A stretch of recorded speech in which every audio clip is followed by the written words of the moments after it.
Pricing a let property is slightly different to pricing a for sale property.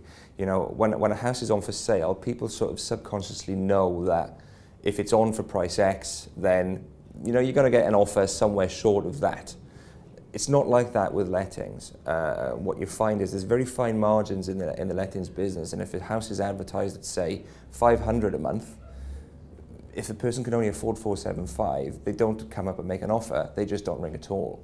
So very fine margins are important, and what we say to our landlord clients is, look, let's get the best price, let's get the best tenant at the best price for the house, but let's not overprice it so it takes too long to let.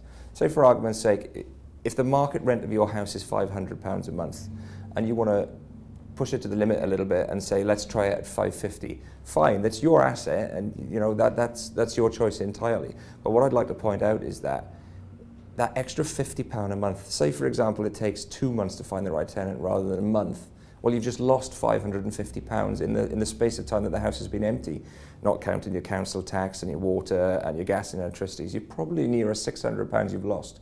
It's going to take you a year to pull that money back. And obviously you've got the risks then of an empty property.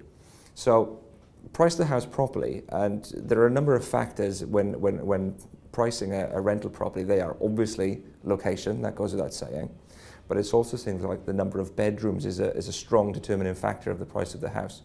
Now there are exceptions to every rule, but generally we will know as your agent that house is going to rent for this much money, and you know, give or take a couple of pounds, that's what it's going to rent for.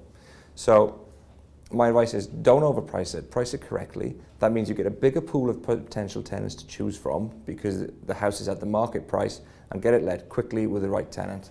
For more information, go to www.neathestateagent.co.uk.